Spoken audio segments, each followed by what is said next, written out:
Bom Dia Ministra.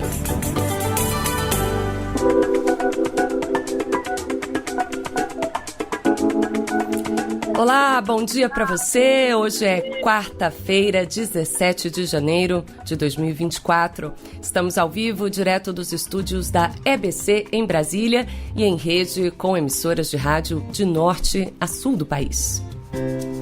Juntos vamos fazer o programa de hoje. Eu sou Vanessa Leda e começa agora o Bom Dia Ministra. Esta é uma produção da Secretaria de Comunicação Social da Presidência da República, em parceria com a Empresa Brasil de Comunicação.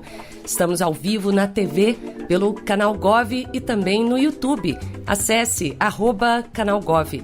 Siga também nossa agência de notícias. Acesse agenciagov.abc.com.br.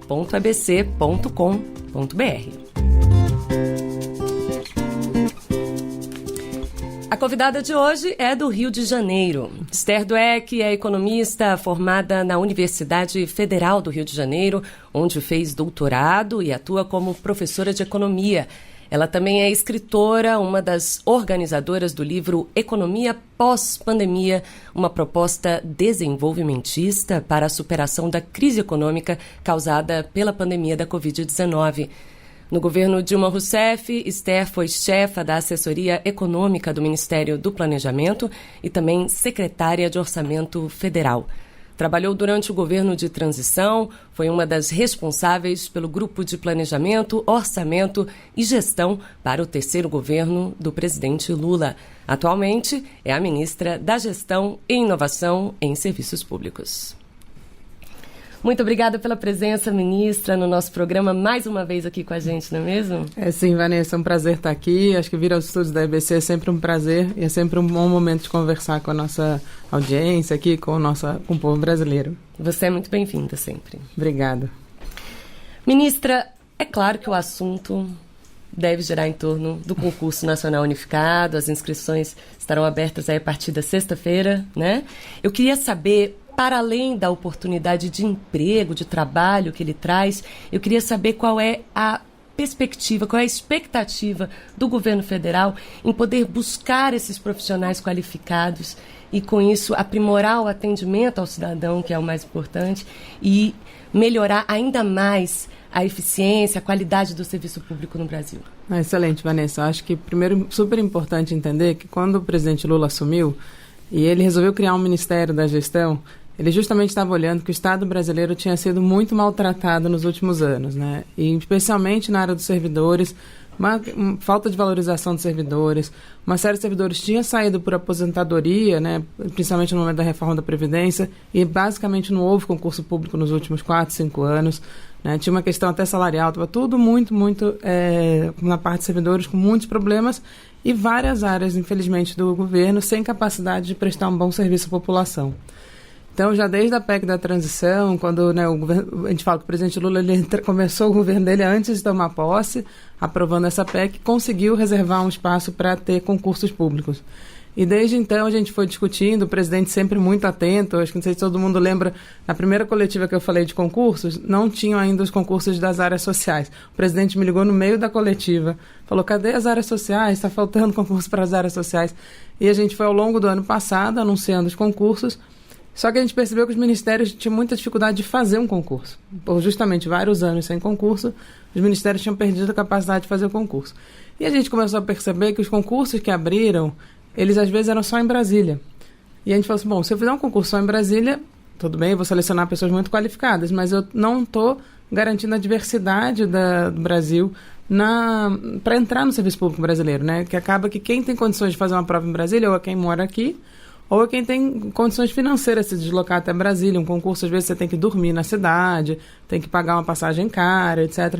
E aí a gente juntou essas duas questões, falta de capacidade dos ministérios e essa necessidade que o presidente fala, a gente tem que ter uma maior diversidade trabalhando para fazer políticas. né? Porque quanto mais diversidade nos servidores públicos, mais vai ser também a capacidade de pensar soluções inovadoras para as políticas e conhecer a realidade das pessoas. O presidente sempre fala, ele é uma pessoa que conhece muito a realidade, né, infelizmente, das pessoas mais humildes do Brasil, por isso ele tem tanta sensibilidade nas questões. Então, quanto maior a diversidade que a gente tiver, maior vai ser a capacidade de pensar boas políticas públicas. E aí a gente teve essa ideia. A gente aprovou mais de 9 mil vagas ano passado. Então, era um quantitativo muito grande que permitiria, então, a gente fazer um concurso em vários locais.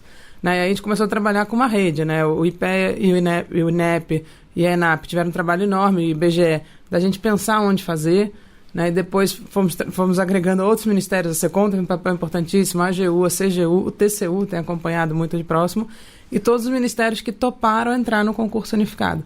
Então, a nossa visão é que, com esse concurso, a gente vai conseguir ter realmente uma burocracia que seja a cara do Brasil, cada vez mais. Né? A gente já tem diversidade, todo mundo conhece, mas a gente queria que fossem pessoas que não têm recursos, mas que são pessoas extremamente capazes e que estão lá numa cidade menor, fora de uma capital, porque às vezes até tinha concurso nas capitais, que todo mundo possa fazer e a gente garanta, né? E cada vez mais garantindo essa diversidade na prestação do serviço, para que a gente tenha pessoas que conheçam a realidade de cada cantinho do Brasil e possam pensar boas políticas públicas. Maravilha, tem gente muito boa em muito lugar, né? Com aqui certeza. Isso aí, finalmente, então agora vamos com a participação das rádios, das emissoras de todo o Brasil. Vamos começar com a Rádio Pampa, em Porto Alegre. Quem faz a pergunta é Carolina Rodrigues. Bom dia, Carolina. Bom dia, Vanessa, bom dia, ministra, bom dia aos demais colegas da imprensa. Ministra, na visão da senhora, como o concurso nacional unificado promove a igualdade de oportunidades e melhora a transparência? Bom dia. Bom dia, Carolina. Um prazer falar com você, com o pessoal aí do Rio Grande do Sul, de Porto Alegre, uma cidade que eu gosto muito.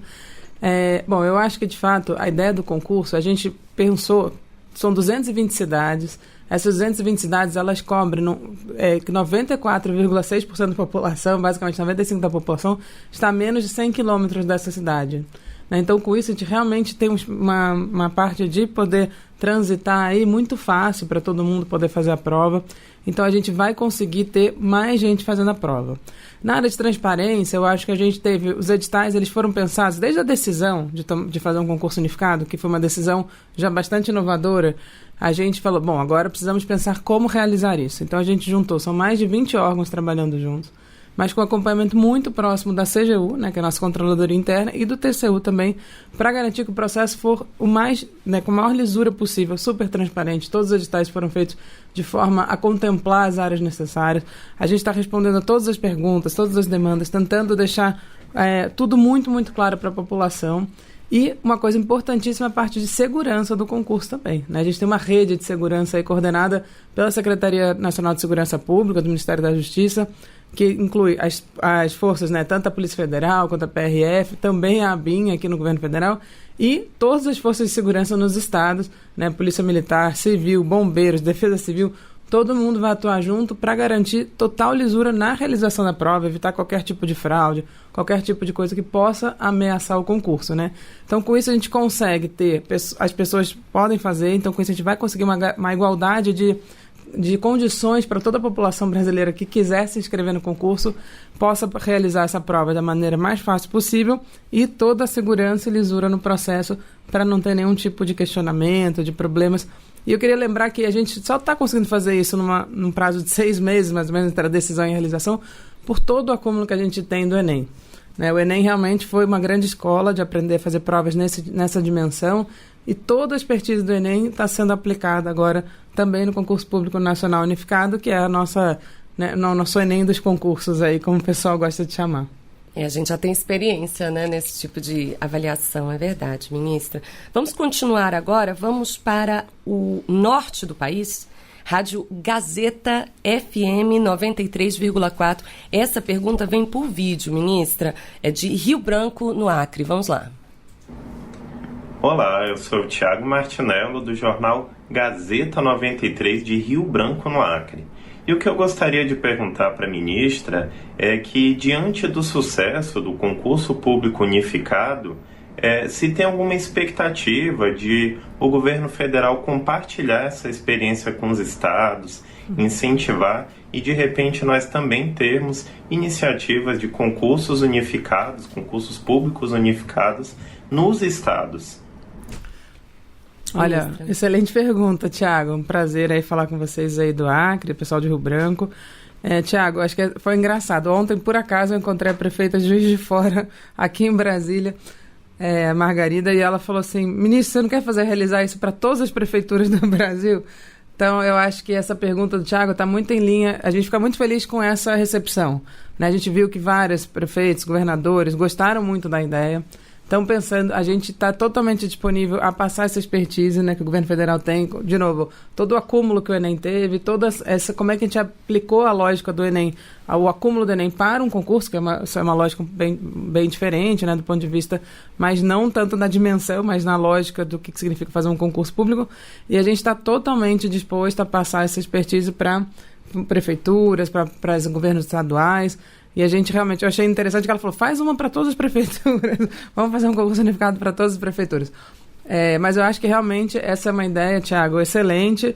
E a gente, uma coisa importantíssima para o Ministério, a gente tem feito um programa, a gente lançou no passado com o Maranhão um programa piloto, mas que esse ano a gente vai implementar em outros estados, que é justamente um programa de apoio à gestão pública nos estados, né? A gente tem várias parcerias já na área de governo digital, na área de gestão, na área de pessoal, e a gente resolveu então montar como se fosse um apoio, porque no fundo é uma troca, né? Tanto das experiências dos estados para a gente, da gente para os estados, e os estados apoiando as prefeituras. Então a gente pode botar o concurso como mais um ponto desse pacote aí de um programa de gestão, a gente está chamando Programa Nacional de Gestão Pública, que é justamente esse apoio e essa troca do governo federal com os estados e dos estados com os municípios no fortalecimento da gestão pública.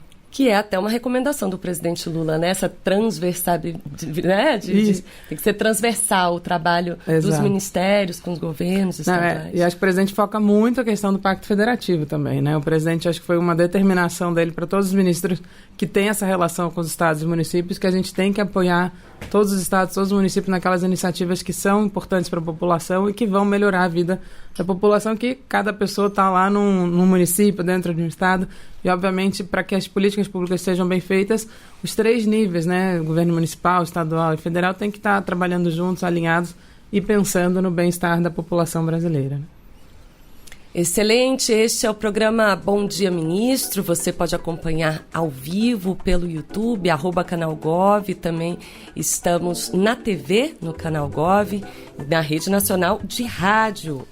Vamos continuar aqui com a participação das rádios em todo o Brasil. Agora a gente vai para Goiânia, Goiás. Augusto Diniz fala da Rádio Interativa. Bom dia, Augusto. Bom dia, Vanessa Leda. Bom dia, ministra Esther Dweck. Ministra, bom dia também para todos os colegas das rádios do Brasil que estão com a gente no Bom Dia, Ministra. Ministra Esther Dweck, eu queria perguntar para a senhora sobre essa opção por dividir as vagas, não pelos órgãos que estão oferecendo esses cargos por meio do concurso unificado, né, o que está sendo chamado de Enem dos concursos, mas por blocos temáticos. São quase 6 mil vagas para curso superior e mais ou menos 700 para ensino médio. E aí se dividiu em 7 blocos temáticos para as vagas de curso superior e 1 para as vagas de nível médio. Isso pode dar uma confusão para o candidato que se inscrever a partir de sexta-feira para fazer a prova. Como que vocês chegaram nesse modelo, em vez de por cargos nos órgãos, por blocos temáticos? E explica para a população, de forma clara, como é que isso vai se dar na prova. Maravilha, Augusto. Olá, pessoal aí de Goiânia, aqui pertinho. Eu acho que, olha, Augusto, super importante a sua pergunta para a gente poder esclarecer. Primeiro, uma coisa que as pessoas acho que talvez esquecem, que mesmo quando um concurso era para um órgão só, já existiam especialidades dentro do órgão e as pessoas se inscreviam para uma especialidade. Né? Então, às vezes, mesmo IBGE, FUNAI, outros órgãos que tem, que a gente dividiu eles bastante pulverizados, e mesmo gestão pública, os gestores, eles já eram, às vezes, tem 2 ou 3 especialidades dentro do mesmo concurso e a pessoa tinha que optar pela especialidade que tem a ver com a formação dela. E as pessoas, quando a gente começou a fazer o concurso, falaram, como é que vocês vão exigir conhecimento específico se vai ser um bloco grande? Então, foi a combinação dessas 2 coisas. Já é uma prática comum nos concursos públicos você ter especialidades, viu, Vanessa? E a gente falou assim, bom, então por que a gente não organiza pelo tema, pela área de conhecimento? Porque com isso eu consigo fazer uma prova que vai medir também, não só, que a gente tem falado muito, a capacidade analítica das pessoas, a capacidade de responder, de interpretar texto, de escrever, né? Ou seja, a gente está medindo uma série de coisas ali, mas também está medindo conhecimento na área de formação que essa pessoa tem.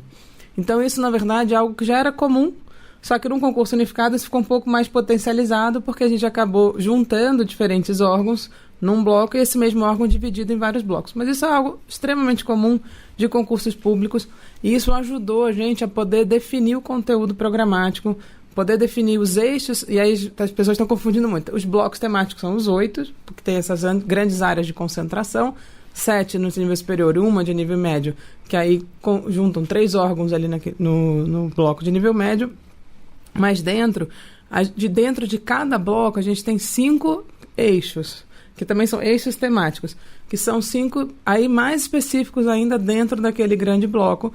E, obviamente, cada carreira, com base na especialidade da carreira, vai adotar pesos diferentes dentro desses 5 eixos no mesmo bloco.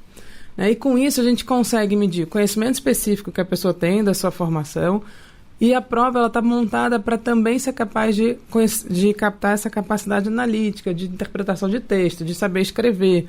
Ou seja, pessoas que vão e de que tem um conhecimento da realidade brasileira.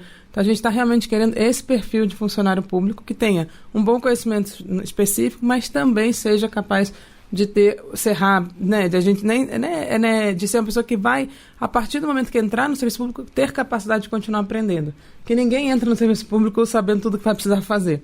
O serviço público é uma escola. A partir do momento que você entra, você vai, continua, é um processo contínuo de aprendizado, e a gente espera que essa pessoa seja capaz de continuar aprendendo ao longo da sua vida laboral aí, que a gente espera que essa pessoa que entre agora fique aí uns 20, 30 anos dentro do Serviço Público Federal, então ela vai mudar de área, ela vai fazer outras coisas, mas eu acho que a gente acabou com essa maneira conseguindo atender. E aí é importante, de novo, as pessoas, na hora que elas vão escolher um bloco, né, o Augusto está pedindo para eu explicar um pouquinho, elas olhem aquele bloco e realmente escolham, com base na sua formação, um óbvio bloco, e depois, pela sua preferência, qual cargo que ela quer mais, e põe a ordem de preferências da forma como ela gostaria. Por quê? Porque o critério de seleção é sempre pela nota. Então, ela vai entrar para o cargo que ela mais quer, dada a nota dela. E ela, a partir do momento que entrou num cargo, ela fica, se ela não entrou na primeira opção, ela vai continuar na lista de espera daqueles cargos que estão acima. Se ela entrou, por exemplo, na terceira opção dela, ela continua no cadastro reserva da primeira e da segunda opção dela, mas não fica mais no cadastro reserva daquelas que estavam abaixo. Né? Então, se eu tiver a oportunidade de abrir uma vaga e ela tiver nota para entrar numa que está acima, mesmo que ela já esteja trabalhando, ela vai ter a opção de mudar de cargo se ela quiser. Né? Isso tudo durante a vigência do concurso. Então, o que a gente tem dado dica para as pessoas é: olhem bem o bloco, escolha as pessoas, normalmente elas já têm uma área de formação, terão mais facilidade nos conteúdos programáticos daquele bloco onde ela tem a sua formação, e a partir dali ordene realmente pela sua preferência, que a gente espera que cada um consiga entrar naquilo que gostaria e possa desempenhar um bom trabalho ao longo do tempo que essa pessoa estiver no serviço público brasileiro.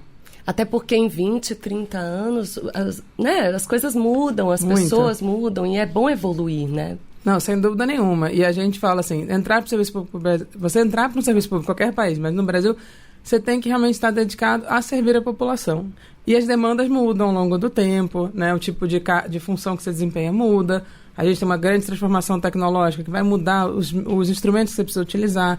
Então, ter capacidade de aprendizado, ter disposição, e principalmente estar disposto a ser um servidor público é o que a gente está procurando aqui como... Né? E, obviamente, ser uma pessoa que tem uma boa formação, tem um conhecimento específico na sua área. Então, essa combinação é que a gente está realmente procurando.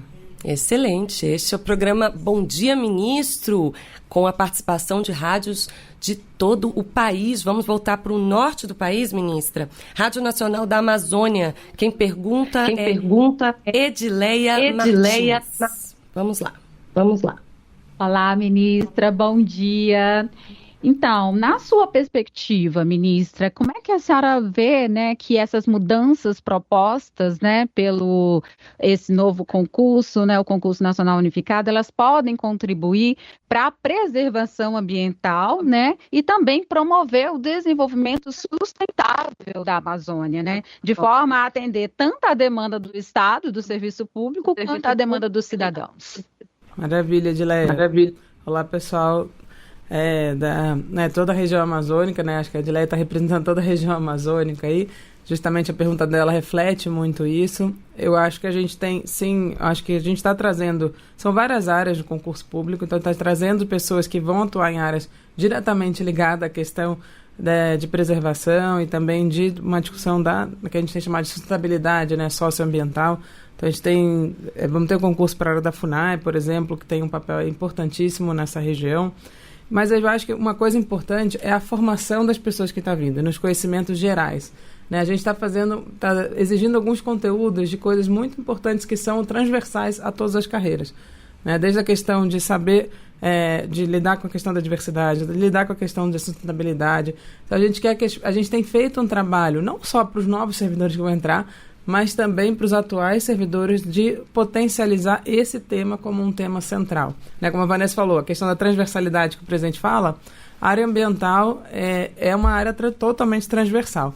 Então, para a gente, é super importante que não só quem está entrando, mas quem já está no serviço público tenha isso como um mantra e que, quando for pensar políticas, pense sempre como é que eu vou garantir, né, uma proteção ambiental. A gente tem chamado até o ministro Haddad, junto com a ministra Marina, fizeram e tem juntado outros ministérios num projeto de transição ecológica, de transformação ecológica, que é um projeto realmente transversal em todo o governo, juntando a área ambiental com a área econômica. Então a gente está fazendo não só uma formação importantíssima, tanto, né, exigindo de quem vai entrar, mas também de quem está aqui, capacitando as pessoas para que elas atuem nessa área e isso seja um grande norteador das políticas públicas no Brasil. Não dá mais para pensar em nada sem colocar o clima, né? Não, acho que isso é impossível hoje em dia. Infelizmente, a gente sabe que teve um período bem recente na história do Brasil onde esse tema ficou de lado, a gente teve vários retrocessos, mas agora a gente conseguiu avançar bastante. Né? A ministra Marina tem feito um trabalho fundamental. O pessoal dessa área está trabalhando incansavelmente, a gente percebe que tivemos avanços no último ano também. É isso, ministra. Este é o programa Bom Dia, Ministro, com a participação de emissoras de rádio de todo o país. Você pode nos acompanhar ao vivo na TV pelo Canal Gov e também no YouTube. Acesse @canalgov. Siga também a nossa agência de notícias, agenciagov.abc.com.br. Dá para rever esse conteúdo todo na Rede Nacional de Rádio.abc.com.br. Ministra, vamos ao nordeste do país, vamos a Recife, Rádio Jornal Recife. Quem pergunta é Natália Ribeiro. Bom dia, Natália.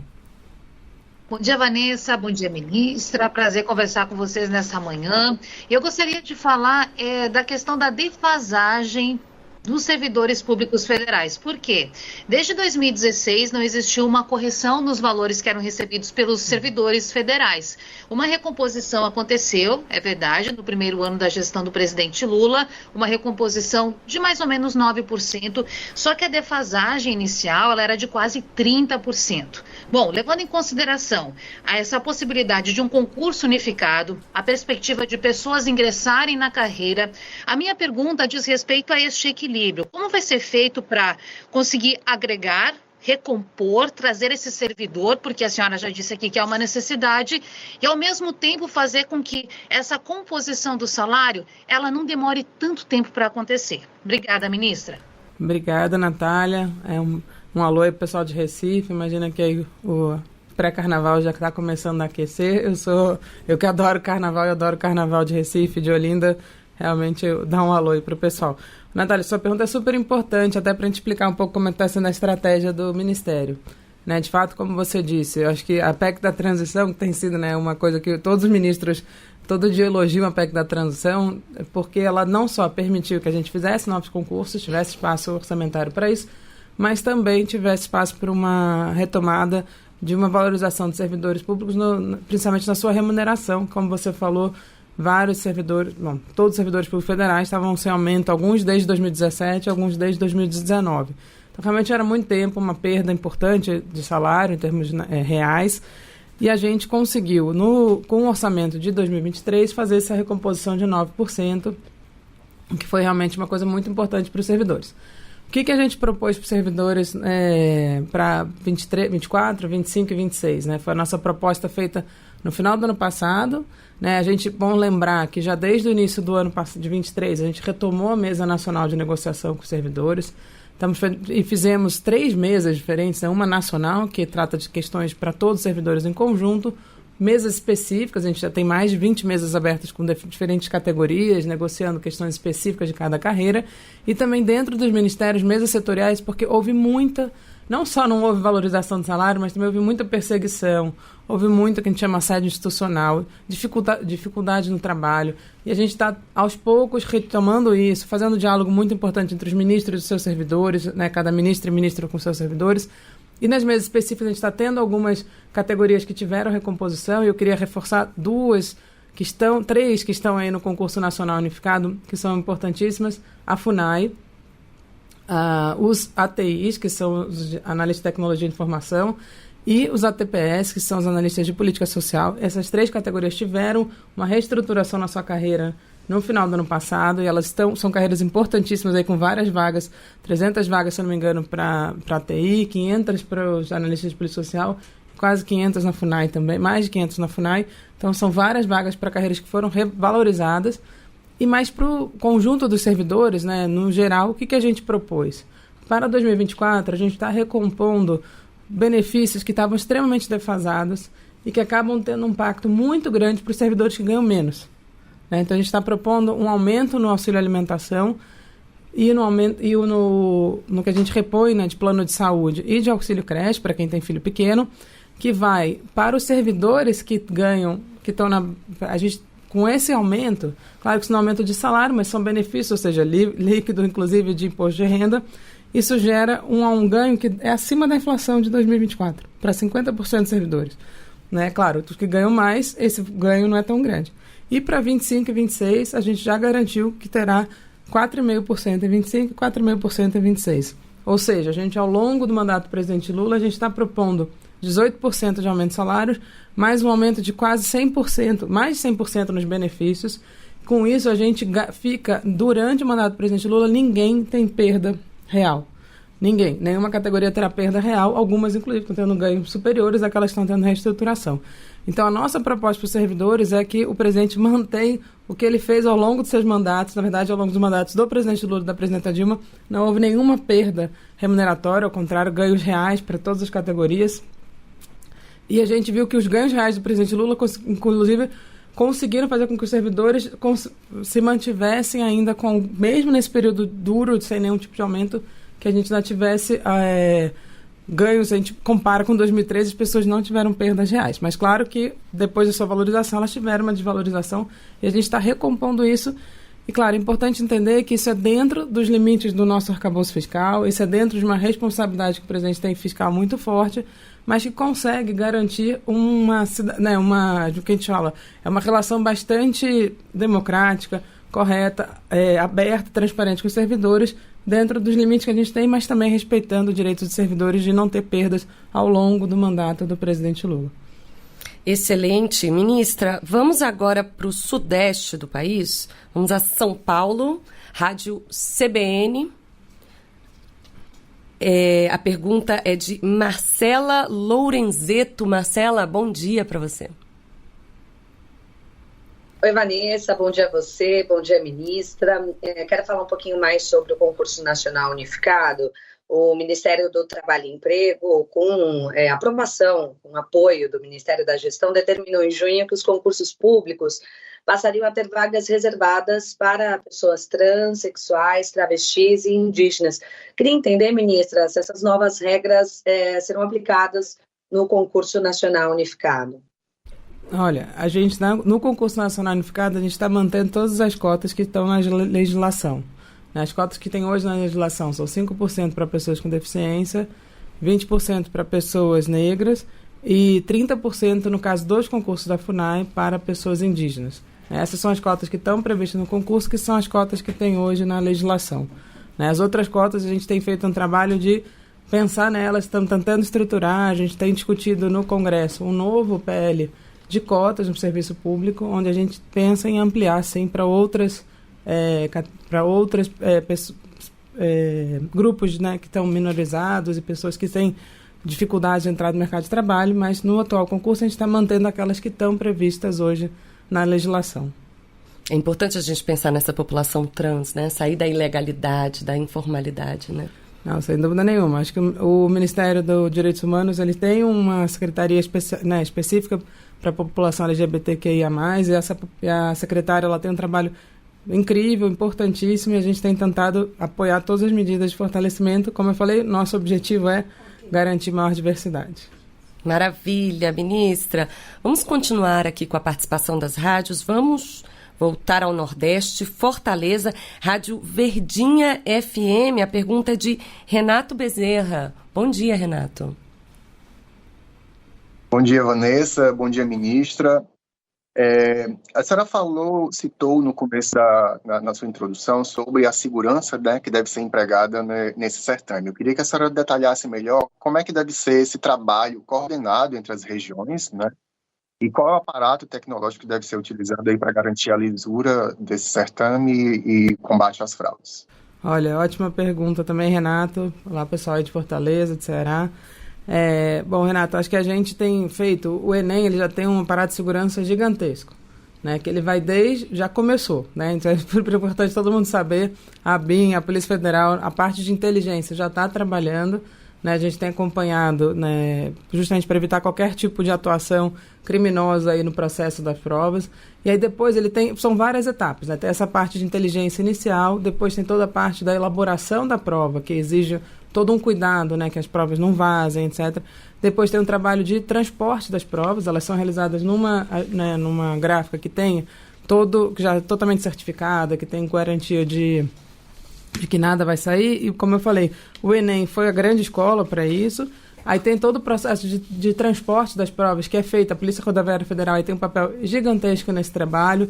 Depois, quando a gente chega nos estados, a gente tem também o apoio das polícias civis e militares para garantir a segurança. E nas provas vai ter detector de metal, detector de ponto eletrônico, detector de várias coisas que, infelizmente, a gente sabe que em outros concursos já houve esse tipo de coisa. E todo o nosso equiparado, né, no nosso arcabouço de segurança foi se especializando para evitar fraudes em concursos. Então, o pessoal pode ficar tranquilo. E quem é correto, etc., pode ficar tranquilo. E quem tentar fazer alguma coisa, ao contrário, não deve ficar tranquilo, porque a gente vai estar extremamente atento para barrar qualquer tentativa de fraude ou de algum tipo de comprometimento do concurso na parte da segurança. É o que você falou, né? São muitos anos de expertise no Enem, né? Exato, Vanessa. Acho que eu queria só reforçar isso, porque as pessoas às vezes não têm noção do que é o serviço público, né? E desse processo importantíssimo de inovação que vem dos próprios servidores. O servidor público está lá fazendo uma política e ele se especializa naquela política. Depois, quando ele muda de área, ele pega aquele conhecimento que ele tem e aplica em outra área. E isso é que é mais importante, né? Então, a gente tem uma burocracia que seja muito sólida, que tem, né, que a gente chama de burocracia profissionalizada, que está lá trabalhando no dia a dia, ela acaba ajudando a melhorar as políticas públicas e usando inovações que foram feitas numa área, aplicando em outra área. A gente aposta muito, o Ministério tem inovação no nome, e a nossa aposta na inovação é justamente nessa inovação no dia a dia do trabalho. Próprios servidores e, obviamente, pessoas que venham compor a força de trabalho no governo federal sejam os atores dessa inovação nos serviços públicos. Excelente, ministra. Este é o programa Bom Dia, Ministro, com rádios de todo o país. Você acompanha a gente pela internet, pela TV e pelas rádios. Ministra, a gente já fechou nossa primeira rodada de perguntas com as rádios de todo o país. Antes de seguir para a segunda rodada, eu queria mudar um pouquinho de assunto. Vamos falar da nova carteira de identidade nacional. É a primeira vez que o Brasil tem aí um documento padronizado, um número único, né, que já começou a valer a partir de 11 de janeiro. Fala um pouco para a gente dos benefícios dessa carteira. Olha, essa carteira ela é um projeto do presidente Lula desde o seu mandato anterior. Acho que quem acompanhou, ele no mandato anterior, ele tem a carteira dele até hoje, que foi emitida lá, foi a primeira carteira a ser emitida no Brasil, que era o registro de identificação civil. E, infelizmente, aquele projeto não foi para frente. Acho até por uma questão tecnológica. A gente teve um grande avanço tecnológico desde então. E a gente conseguiu, ao longo desse ano, tornar isso um projeto nacional, realmente. Carteira de identidade, elas são emitidas pelos estados, continuam a ser emitidas pelos estados, mas a gente não vai ter mais uma pessoa podendo ter uma carteira em cada estado do Brasil. Né? A gente sabe, infelizmente, tinha gente que aproveitava essa possibilidade de tirar carteiras em todos os estados para falsificar documento, para fazer algum tipo de utilizar isso de forma realmente criminosa. E a gente agora vai ter uma única carteira no Brasil inteiro, mas ela continua sendo emitida pelos estados. E nesse processo de apoio federativo que a gente falou, ao longo desse ano a gente conseguiu que a gente no início do ano tinha 11 estados com capacidade de emitir, a gente agora está com 24 estados emitindo, estão faltando 3, mas esses 3 a gente está num apoio constante com eles para que ao longo desse ano eles também comecem a emitir. Né? E a grande vantagem, além dessa vantagem de segurança, que é uma vantagem muito importante, né, e não à toa, uma das áreas onde que dá muito apoio a essa área da nova carteira é a área de segurança pública, mas a gente tem uma outra área que talvez as pessoas conheçam menos, que é o lado da cidadania. Essa carteira, a gente fala que é uma carteira cidadã também, por quê? A partir do momento que a gente tem o CPF como número único para todos os... E esse que é o grande objetivo da lei que entrou em vigor agora em 11 de janeiro, que o CPF passa a ser o único número de registro para qualquer tipo de cadastro que a pessoa fizer. O governo e os governos todos, municipal, estadual e federal, vão conhecer melhor o cidadão. Né? Qual é o nosso objetivo? A gente fala, no futuro, um jovem, ele chegou na idade de poder dirigir, ou seja, ele recebe as informações de como tirar a carteira, onde fazer. Ele vai estar, na época do Enem, ele vai receber as informações de como fazer o Enem ou fazer algum outro tipo de prova. Então, assim, e a gente pensa mais para frente. Você tem título de eleitor, um jovem perto dos 16 anos vai receber. Tire o seu título de eleitor, faça assim, assado. E você vai conhecer também toda a área de previdência, carteira de trabalho, carteira de motorista. Você vai ter uma integração desses sistemas e a gente vai não só evitar fraudes, mas também poder prestar um melhor serviço ao cidadão brasileiro. Cadastro único, né, para quem é beneficiário e pode acessar o cadastro único, a pessoa basicamente vai ser quase que automático todos esses cadastros a partir desse conhecimento da carteira de identidade nacional. Então, para a gente, isso é um projeto importantíssimo na área de segurança e, mais importante ainda, na garantia de direitos públicos e garantia de direitos sociais à população brasileira, que é o nosso grande objetivo, melhorar. Né? Tem sido o grande objetivo do presidente Lula e do governo como um todo, mas isso é um projeto que perpassa todos os níveis. E a gente tem feito um trabalho muito importante com os governadores, com as secretarias de administração dos estados, para que isso seja realmente um projeto nacional e a gente consiga. E aí tem um prazo, né? A partir de agora, os estados estão emitindo. Obviamente, quem vai tirar a primeira carteira, em alguns estados só tira nova, em outros ainda está híbrido, que a gente tem falado. Mas o objetivo é que todos os brasileiros, até 2032, só tenham a nova carteira. O que a gente está tentando, e aí em parceria com os estados, é que ao longo do mandato do presidente Lula e dos atuais governadores, todos os brasileiros tenham até 2026 a nova carteira. Esse é o nosso grande objetivo. Isso depende de recursos. A gente está levantando a possibilidade de apoio aos estados para que a gente possa acelerar esse processo ao longo aí dos próximos 3 anos. Eu vou dar opinião pessoal aqui. Eu fui na delegacia e fiz a carteira nova das minhas filhas. Foi rápido, prático, é bonitinha. É a tecnologia a nosso favor também, né? Exatamente, maravilha. Perfeito, ministra. Vamos seguir com as perguntas dos radialistas. Vamos para Goiânia. O Augusto Diniz, da Rádio Interativa, tem mais uma pergunta. É com você, Augusto. Obrigado, Vanessa. Ministra Esther Dweck, eu queria saber sobre a carteira de identidade nacional. A gente sabe que Goiás já adota esse modelo desde agosto de 2022 e no final de outubro integrou 100%, né, da emissão para a população. Agora, como é que vai funcionar a transição? A população é obrigada, neste momento, a emitir a Carteira Nacional de Identificação, tem um prazo para que se chegue a toda a população do Brasil, e a isenção para emitir essa carteira, ela vale para qual faixa de idade? Quando que a população tem que trocar? Ela tem uma validade de tempo em tempo, ou tirou uma vez, vale para sempre? Maravilha, Augusto. Todas as perguntas importantíssimas para esclarecer a população. Então, em primeiro lugar, a emissão da carteira é gratuita. Né? Isso, inclusive, é o apoio que a gente está dando aos estados financeiros também, tentando dar esse apoio aos estados, para que todo mundo possa tirar gratuita a carteira de papel. né? A gente tem uma outra modalidade, que é uma carteira, tipo um cartão de crédito. Esse sim é pago, que é uma carteira um pouco mais, enfim, tem uma validade, não é nem validade maior, mas ela é mais durabilidade um pouco maior. Então, a de papel é gratuita, quem for emitir tem direito a ela gratuita. A outra, quem quiser, pode pagar por ela. Essa carteira ela tem validade de 10 anos, então de 10 em 10 anos você tem que renovar gratuitamente essa renovação também. Todo mundo tem direito à renovação gratuita. A população brasileira como um todo tem 10 anos para migrar para a nova carteira. Então não precisa todo mundo sair correndo hoje para tirar a nova carteira. Quem está tirando a nova carteira é quem realmente precisa emitir o documento, ou porque perdeu e está tirando uma segunda via, ou que está tirando pela primeira vez, os jovens estão tirando pela primeira vez, vão tirar a nova. A gente vai dar o prazo vai tentar antecipar esse prazo para que todo mundo troque. Assim que a gente tiver condições de acelerar, aí sim a gente vai fazer campanhas para que todo mundo vá trocar o seu documento, e essa troca é gratuita. A primeira emissão para qualquer pessoa é totalmente gratuita e com a validade de 10 anos. De 10 em 10 anos, quando a pessoa for tirar sua nova, terá direito gratuitamente a uma nova. E isso, porque acho que a coisa da identificação quando eu falei da cidadania, acho que talvez reforçar isso. Ter a sua identificação é algo central para a cidadania. Tem gente que não acessa serviços por falta de identificação, e a gente tem um trabalho de busca ativa dessas pessoas para que todos os brasileiros sejam identificados, e, obviamente, todo mundo tem direito a ter a sua identidade para que as pessoas possam acessar, obviamente, diversas políticas públicas, e qualquer outro tipo de carteira de trabalho, poder trabalhar, etc., exige a identificação. Então, por isso, a gratuidade, tanto na primeira emissão quanto nas renovações após o período de validade da carteira.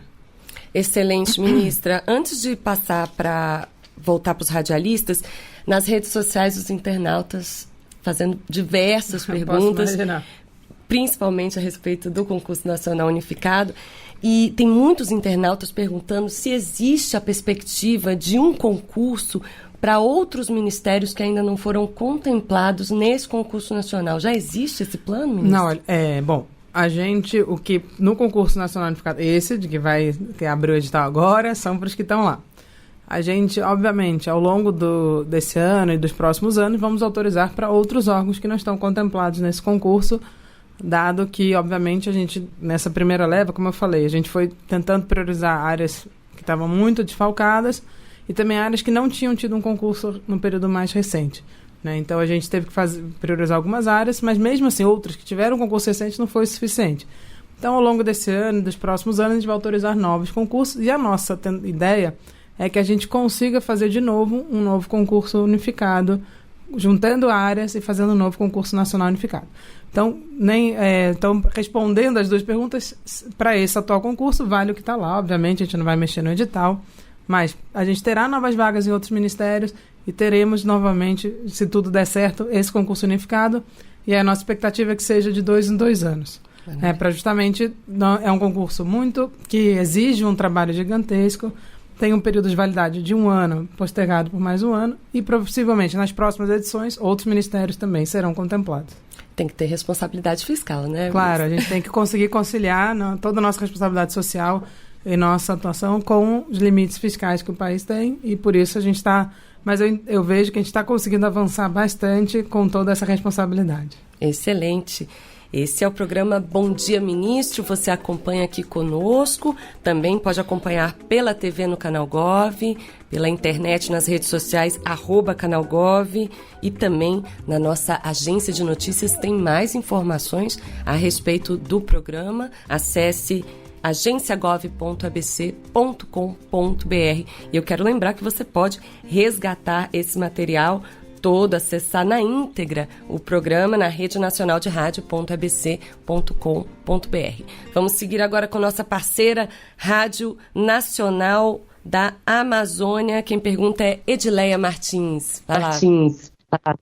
Opa, ministra, voltando aí à questão, né, da carteira de identidade, né, eu falo sobre a relação das comunidades ribeirinhas, principalmente, né, muitas comunidades na Amazônia, elas estão localizadas em áreas muito remotas e de difícil acesso, né, para se deslocar até esses órgãos, né, responsáveis por esse registro, né, e para eles é uma tarefa desafiadora. Quais os esforços, né, do governo para assegurar as comunidades mais remotas, que eles tenham acesso, né, fácil à obtenção da nova carteira de identidade.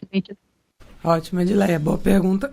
Só lembrando, de novo, que quem emite a carteira não é o governo federal, são os governos estaduais.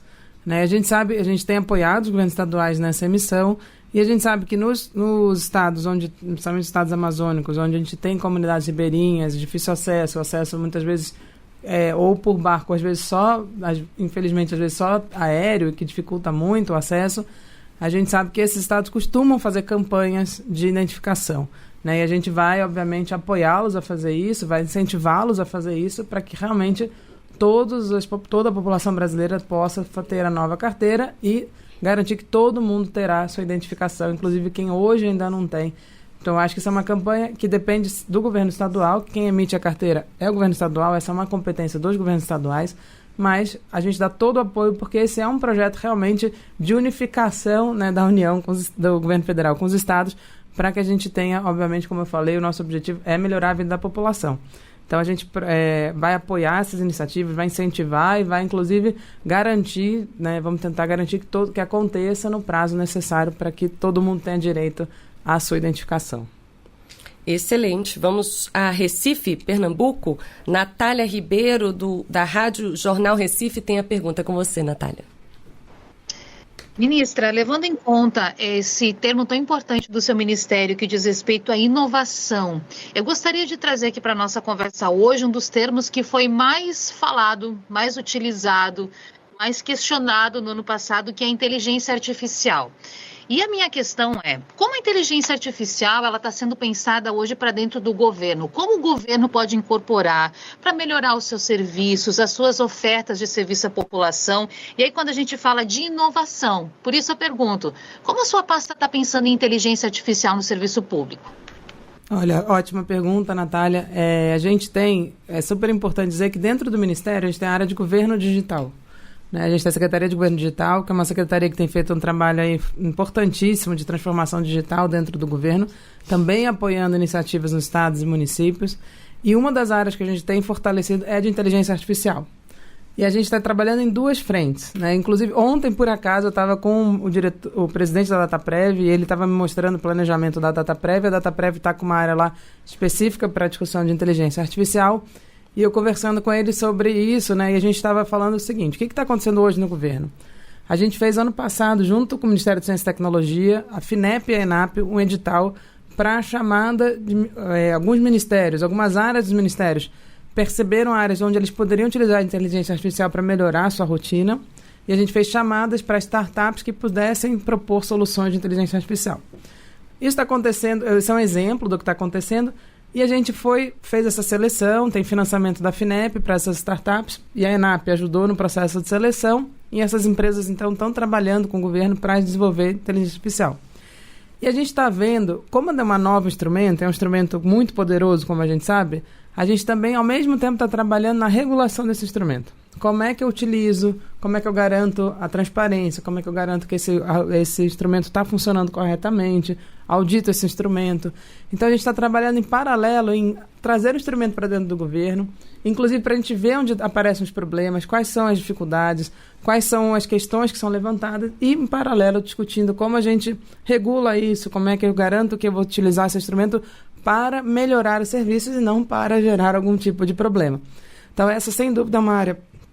E dentro da Secretaria de Governo Digital, a gente está fortalecendo muito essa área. E dentro do governo como um todo, a gente tem feito trabalhos. A área de digital no governo está em vários ministérios. Né? Então, a gente tem uma Câmara Técnica de Transformação Digital, que a gente tem discutido esse assunto, porque, obviamente, essa regulação ela vai se aplicar para dentro do governo, que é a responsabilidade do nosso ministério, mas também essa é uma discussão ampla na sociedade, porque isso está sendo utilizado de forma bastante já generalizada em diversas áreas, e é algo que é uma ferramenta. Eu sou daquelas que acho que qualquer inovação tecnológica é positiva e ela tem que ser bem utilizada para que ela realmente desempenhe o seu papel em ser uma inovação que vai beneficiar a população brasileira. Mas todo cuidado é pouco, né? Claro, sem dúvida nenhuma. Coisa nova que precisa de regulamentação, né, acho que até é importante dizer que esse é um tema que a gente tem discutido internacionalmente. Esse é um tema com uma discussão internacional fortíssima. O Brasil tem participado de fóruns internacionais sobre isso. vai ser uma discussão que, com certeza, no G20 vai ter um papel importante. A gente tem um grupo de economia digital, onde isso vai ser um dos temas a ser discutido. Então, acho que, sem dúvida nenhuma, a gente está trabalhando com muita cautela, mas também potencializando o uso de uma ferramenta tão importante para a inovação do serviço público. Maravilha. Vamos, então, agora a São Paulo. Rádio CBN, Marcela Lourenzeto. É com você, Marcela. Vanessa, ministra, a respeito da carteira de identidade nacional, a gente sabe que o prazo terminou em alguns estados, né? A senhora comentou sobre esse assunto, mas alguns desses estados, como por exemplo São Paulo, não começou ainda a emitir esse novo documento. Queria saber, ministra, se isso pode de alguma forma prejudicar a estratégia para a facilitação do uso desse documento único em todo o território nacional, né? São Paulo já chegou a dar algum prazo para o Ministério, para o governo, para começar a emissão desse novo RG. Para nós, aqui da Rádio CBN, eles responderam dizendo que ainda está em período de testes, ainda não foi aberto à população, mas não deram um prazo específico. Então, queria saber, resumindo, se isso vai afetar, de certa forma, alguma política pública planejada e se para o governo, para a gestão, São Paulo chegou a dar algum prazo para começar a emitir esse novo documento. Não, ótimo, Marcela. Eu acho que tem uma coisa importante em relação a São Paulo. Sempre bom lembrar que São Paulo é o maior estado da federação, com a maior quantitativo populacional, e falar em mudança de carteira realmente é algo que vai ser o estado com maior impacto do ponto de vista quantitativo. E São Paulo, de fato, está num processo de teste, porque eu acho que é bom para as pessoas entenderem porque não é tão trivial emitir a nova carteira. A nova carteira, ela tem, como eu falei, a área de segurança ela é super importante, porque essa nova carteira ela tem a questão biométrica como base central. Eu preciso de equipamentos para fazer isso, equipamentos de captação, equipamentos de leitura. Tem uma discussão importantíssima. Então, os estados precisam ter esses equipamentos, comprar esses equipamentos, testar esses equipamentos. E São Paulo justamente está nesse processo de testes para que tenha certeza que está tudo funcionando corretamente. Então, para a gente, São Paulo já é considerado um estado que tem capacidade de fazer. Por isso que a gente fala 24 estados hoje são capazes de emitir a nova carteira. Não necessariamente estão emitindo em todos os postos, não necessariamente já estão emitindo para a população, mas ao longo desse ano vão emitir. O que a gente sabe de São Paulo é que ao longo desse ano será capaz de emitir, está terminando a fase de teste, e essa fase de teste é importantíssima, como eu falei, porque tem um novo sistema, tem equipamentos, tem uma série de coisas ali que são essenciais para que funcione, para que a nova carteira seja emitida de forma correta, garantindo todo o critério de segurança dessa nova carteira. Então, é só importante entender isso. Não é trivial esse processo, envolve recursos, envolve testes, mas para a gente, São Paulo já é considerado um estado capaz de fazer isso, está só na fase de teste, mas em breve vai começar a emitir. Provavelmente não será em todos os postos, justamente pelo quantitativo populacional de São Paulo, você também tem um maior quantitativo de postos que emitem carteira, mas a gente espera que ao longo... E aí, lembrando, o processo para que todo mundo emita a nova carteira é 10 anos. Todos os brasileiros têm a nova carteira. Então, a gente entende que esse processo vai ser... 12 estados, se eu não me engano, já fazem só a nova carteira. E a gente tem, então, aí dos 12 que estão... Acho que é um pouco mais. 16 já emitem só a nova carteira. E a gente tem 8 que estão num híbrido ou que estão em fase de testes. E a gente imagina que esses 8 em breve também, ao longo desse ano, especialmente, já possam só emitir a nova carteira. E os últimos 3 entrem ainda esse ano e talvez no ano que vem emitam só a nova carteira também. Excelente. Este é o programa Bom Dia Ministro. Hoje a gente recebe a ministra Esther Dweck, da Gestão e Inovação em Serviços Públicos, cheia de assuntos importantíssimos. Todo o Brasil quer saber. Vamos voltar a Fortaleza, no Ceará. Renato Bezerra, da Rádio Verdinha FM. É com você, Renato. Ministra, eu quero saber se a nova carteira ela vai poder contemplar outros documentos de identidade, né, como, por exemplo, a Carteira Nacional de Habilitação ou carteiras profissionais, e se sim, se isso é um processo automático ou o cidadão tem que fazer uma solicitação à parte, como é que funciona? Ótimo, não, excelente, Renato, essa pergunta. Digamos assim, a gente fala que existe a carteira, que é o físico lá, e também é bom lembrar que essa carteira ela tem a versão em papel gratuita, tem a versão em cartão em policarboneto que não é gratuita, e tem a versão digital. A digital é automática, é um QR Code que você vai ter o aplicativo, vai baixar no seu celular. Aquele QR Code é o mesmo QR Code que está atrás tanto do físico quanto do cartão de policarboneto. E isso é automático para todo mundo. O processo de integração com os outros sistemas vai ocorrer ao longo desse ano e dos próximos anos. É automático no sentido, uma vez integrado, para qualquer cidadão estará integrado, ele não precisará solicitar a integração. Mas nem todos ainda já estão integrados na nova carteira. Né? Ao longo do período que a gente está trabalhando aí nos próximos anos, vai sendo integrado e automaticamente a pessoa, tendo lá a carteira dela, estando integrado os sistemas, ou seja, e é bom entender que isso é uma integração de sistemas, né? de interoperabilidade entre os sistemas um conversar com o outro, e aí automaticamente naquela digital, né, nosso grande objetivo é ter. Quem tem smartphone, muitas vezes já tem lá uma carteira onde, por exemplo, que alguém que vai viajar e faz o seu check-in, ela passa o cadernetinho do check-in para uma carteira, né? E fica lá todos os check-ins ali. Tem gente que tem também cartão de crédito, que fica nessa carteira. E aí dentro do celular tem um espaço cheio de documentos e coisas importantes. O objetivo nosso é que a carteira de identidade nacional se torne uma carteira de documentos, realmente. Onde você vai ter automaticamente lá todos os seus documentos e você possa ir mostrando. Preciso mostrar a carteira de nacional de habilitação, preciso mostrar meu cartão do SUS. Tudo estará nessa mesma carteira de documentos que é a carteira de identidade nacional. Ainda o sistema não está totalmente pronto para isso. Esse é o trabalho que a gente está fazendo de integração de sistemas, que aos poucos vai sendo feito automático para o cidadão. O cidadão não precisa requisitar. Assim que estiver pronto o serviço, será informado ao cidadão e ele vai ter direito a poder olhar seus outros documentos dentro daquela sua carteira de identidade nacional. Vamos só esclarecer, isso é uma pergunta minha. O número do RG, então, ele vai ser abolido? É importante entender que ainda não está sendo abolido o RG. Né? Obviamente, como hoje em dia a gente tem 3 milhões de carteiras emitidas, temos mais de 200 milhões de pessoas no Brasil. O número do RG está válido, todo mundo pode continuar utilizando. Inclusive, essa é uma discussão jurídica que a gente está fazendo. Os estados que ainda não emitem nova carteira com o CPF, o cidadão que emitir uma carteira, ele está agindo de total boa-fé, ele não será prejudicado por isso. Acho que é muito importante entender isso. Então, o RG continua valendo. Daqui a 10 anos, a gente espera que ele não... Aí sim, ele deixa de valer, todo mundo terá um novo número de identificação e vai valer o documento novo. Todo mundo vai precisar ter o documento novo, mas isso é só daqui a 10 anos. Ao longo desses 10 anos, o RG continua valendo, mas o nosso objetivo é que, até o final desse ano, ninguém mais emita um número de RG. O seu número de identificação seja exclusivamente o CPF. Perfeito. Eu vou até deixar aqui o endereço da internet para quem tiver dúvidas ou quiser saber mais a respeito da nova carteira de identidade nacional. Anote aí, gov.br/identidade, é isso, né? Exato. Ministra? E é bom, e acho que até aproveitar essa sua fala, Vanessa, para reforçar também a do concurso. Isso, a do concurso está aqui na mão também, gov.br/concurso nacional. Anote aí, se você tem dúvidas a respeito do concurso nacional unificado, tá tudo na internet, né? E é super importante nos dois casos para ninguém ser vítima de algum tipo de fraude. Ótimo. Né? De novo, reforçar isso. O pagamento, a inscrição do concurso ainda não está aberta, a inscrição abre dia 19, agora, essa semana, né, em breve.